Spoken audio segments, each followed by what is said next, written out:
Hello and welcome back to my channel. ഇന്ന് നമ്മൾ accidental അസാസിന്റെ chapter 5 ആണ് കാണാൻ പോകുന്നത്. ഇതിന്റെ മുമ്പത്തെ ചാപ്റ്റേഴ്സ് കാണാത്തവരുണ്ടെങ്കിൽ നേരെ അത് കണ്ടിട്ട് വേണം ഇത് സ്റ്റാർട്ട് ചെയ്യാൻ. അതുപോലെ ചാനൽ ആദ്യമായിട്ട് കാണുന്നവരുണ്ടെങ്കിൽ ജസ്റ്റ് ഒന്ന് സബ്സ്ക്രൈബ് ചെയ്തിടുക, എന്നാലും ഞാൻ ഇടുന്ന നെക്സ്റ്റ് ചാപ്റ്റേഴ്സ് ഒക്കെ നിങ്ങൾക്ക് കാണാൻ പറ്റും. ഫിയന്ന അസോസിയേഷനിൽ ജോയിൻ ചെയ്യാനുള്ള സമ്മതം കൊടുക്കുന്ന ഭാഗത്താണ് ലാസ്റ്റ് ചാപ്റ്റർ അവസാനിച്ചിരുന്നത്. ഇന്ന് രാവിലെ എണീച്ചപ്പോൾ തന്നെ ബോണിക്ക് വരുന്ന മെസ്സേജ് ആണ്, ട്രിനിറ്റി കോളേജിൽ വരണം, അവിടെ ഞങ്ങളുടെ ഒരു റെപ്രസെന്റേറ്റീവ് വെയിറ്റ് ചെയ്യുന്നുണ്ടാവും, അയാൾ അവിടുത്തെ എല്ലാ കാര്യങ്ങളും പറഞ്ഞു തരും എന്ന് പറയുന്ന ഒരു മെസ്സേജ് ആണ് കാണുന്നത്. അവൾ അങ്ങനെ ട്രിനിറ്റി കോളേജിൽ എത്തിയിട്ട് അവിടുത്തെ ഗേറ്റിൽ ഇങ്ങനെ നോക്കി നിൽക്കുമ്പോഴാണ് പെട്ടെന്ന് ബാക്കിൽ നിന്ന് ഒരു വിളി. തിരിഞ്ഞു നോക്കുമ്പോൾ ആരാ? നമ്മളുടെ റോൺ. ഓ, നീ ആയിരുന്നു റെപ്രസെന്റേറ്റീവ്. അവനെ കണ്ടപ്പോൾ തന്നെ ഒരു ഡിസപ്പോയിന്റ്മെന്റ് ഉള്ള പോലെ അവള് പറഞ്ഞു. എന്താ, നിന്നെ കൊണ്ട് നടക്കാൻ വേണ്ടിട്ട് വേറെ ആരെങ്കിലും വരും എന്ന് വിചാരിച്ചോ? തിരിച്ചൊരു പുച്ഛത്തോടെ അവൻ ചോദിച്ചു. നിനക്ക് കുറച്ചെങ്കിലും ബുദ്ധി ഉണ്ടാവുമെന്ന് ഞാൻ വിചാരിച്ചു. ഞാൻ തന്ന ഉപദേശവും നീ എടുത്തില്ല. ഇനി വാ, ഇവിടുത്തെ എല്ലാ കാര്യങ്ങളും കാണിച്ചു തരാം. അങ്ങനെ അവര് നടന്ന് ആ കോളേജിലുള്ള ഒരു ഗേറ്റിന്റെ മുന്നിൽ എത്തുന്നുണ്ട്. അവിടുന്ന് പിന്നെ താഴോട്ടൊരു അണ്ടർഗ്രൗണ്ട് പാസേജും. ഇവിടെ എത്തിയപ്പോ അവൾക്ക് പെട്ടെന്ന് എന്തോ ഒരു പേടി തോന്നാൻ തുടങ്ങി. എന്താ ഇപ്പൊ നിനക്ക് പേടിയാവുന്നുണ്ടോ? ഞാൻ അപ്പളേ പറഞ്ഞതല്ലേ, എന്തായാലും ഇനി നിനക്ക് ബാക്കോട്ട് എടുക്കാൻ പറ്റില്ല.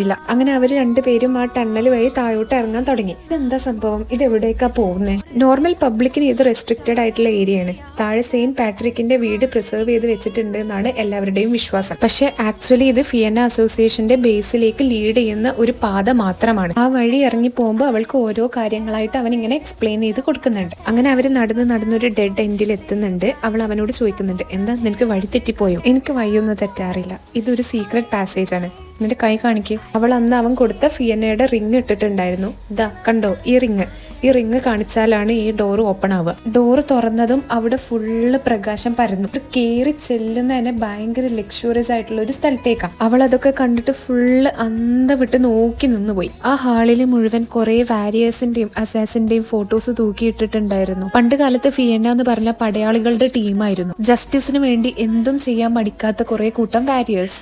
ആ ഒരു ലോജിക്കിൽ നിന്നാണ് ഇന്നത്തെ ഫിയന്ന അസോസിയേഷൻ ഉണ്ടായിട്ടുള്ളത്. അന്നത്തെ വാരിയേഴ്സിന്റെ ഒരു മോഡേൺ വേർഷൻ ആണ് ഇന്നത്തെ ഫിയന്ന അസോസിയേഷൻ. നോർമലി നമ്മളുടെ ഗവൺമെന്റിനും ലോക്കും ഇടപെടാൻ കഴിയാത്ത കാര്യങ്ങളിലാണ് ഫിയന്ന അസോസിയേഷൻ വന്നിട്ട് ഹെൽപ്പ് ചെയ്യുന്നത്. ഇങ്ങനെ നല്ല എലാബറേറ്റ് ആയിട്ട് ഫിയന്ന അസോസിയേഷനെ പറ്റിയിട്ട് റോൺ ഇവൾക്ക് പറഞ്ഞു കൊടുക്കുന്നുണ്ട്. അങ്ങനെ അവര് നടന്ന് എല്ലാവരും ട്രെയിൻ ചെയ്യുന്ന സ്ഥലത്ത് നല്ല വിഗറസ് ആൻഡ് ടയറിംഗ് ആയിട്ടുള്ള ട്രെയിനിങ് ആണ് എല്ലാവരും ചെയ്തുകൊണ്ടിരിക്കുന്നത്. ആ ട്രെയിനിങ് ഹാളിൽ എല്ലാവർക്കും ഇൻസ്ട്രക്ഷൻ കൊടുത്തിട്ട് നമ്മുടെ ക്ലെയറും നിൽക്കുന്നുണ്ടായിരുന്നു. ഓ ഹലോ ബോണി, നീ എന്തായാലും കറക്റ്റ് തീരുമാനമാണ് കേട്ടോ എടുത്തത്. അവളെ കണ്ട പാടെ ക്ലെയർ അവളോട് പറയുന്നുണ്ട്. പക്ഷെ ഇതൊക്കെ കേൾക്കുമ്പോൾ നമ്മളുടെ റോഡിന് ഒരു പുച്ഛഭാവമാണ് ഉണ്ടാവുന്നത്. നമുക്ക് എന്തായാലും 2-3 ദിവസത്തിനുള്ളിൽ നിന്റെ ട്രെയിനിങ്ങും ഇതുപോലെ സ്റ്റാർട്ട് ചെയ്യണം.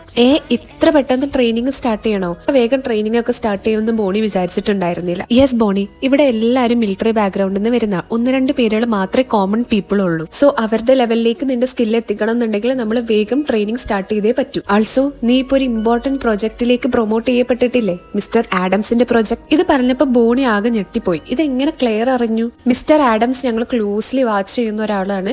എന്തായാലും നീ പ്രൊമോട്ട് ചെയ്യപ്പെട്ടത് നന്നായി. നമുക്കൊരു ഇൻസൈഡർ ഉണ്ടല്ലോ ഇൻഫോർമേഷൻ കിട്ടാൻ വേണ്ടിയിട്ട്. എന്തായാലും ഇപ്പൊ നീ പോയിട്ട് നന്നായിട്ടൊന്ന് റെസ്റ്റ് ചെയ്യേ. ഇനിയുള്ള ദിവസങ്ങൾ ഫുൾ വിഗറസ് ട്രെയിനിങ് ആയിരിക്കും. ഇതും പറഞ്ഞ് ക്ലെയർ അവൾ അവിടുന്ന് പറഞ്ഞയക്കുന്നുണ്ട്. ഇത്രയും വലിയൊരു പ്രോജക്ട് ഹാൻഡിൽ ചെയ്യുമ്പോൾ ഓവർവെൽമിംഗ് ആവുമോ എന്നൊക്കെ അവൾ വിചാരിക്കുന്നുണ്ട്. ഈ ഒരു സീരിയൽ വെച്ചിട്ടാണ് ഈ ചാപ്റ്റർ എൻഡ് ചെയ്യുന്നത്. അപ്പൊ എത്ര ഉള്ളൂ, ചാപ്റ്റർ ഇഷ്ടമായ എല്ലാവരും ലൈക്ക് ചെയ്യാനും കമന്റ് ചെയ്യാനും മറക്കരുത്. ഓൾസോ ഞാൻ ഇനി ഇടുന്ന വീഡിയോസ് ഒക്കെ കിട്ടാൻ വേണ്ടിയിട്ട് സബ്സ്ക്രൈബ് ചെയ്തിട്ട് ജസ്റ്റ് ബെൽ ബട്ടൺ ഒന്ന് ക്ലിക്ക് ചെയ്ത് വെച്ചു.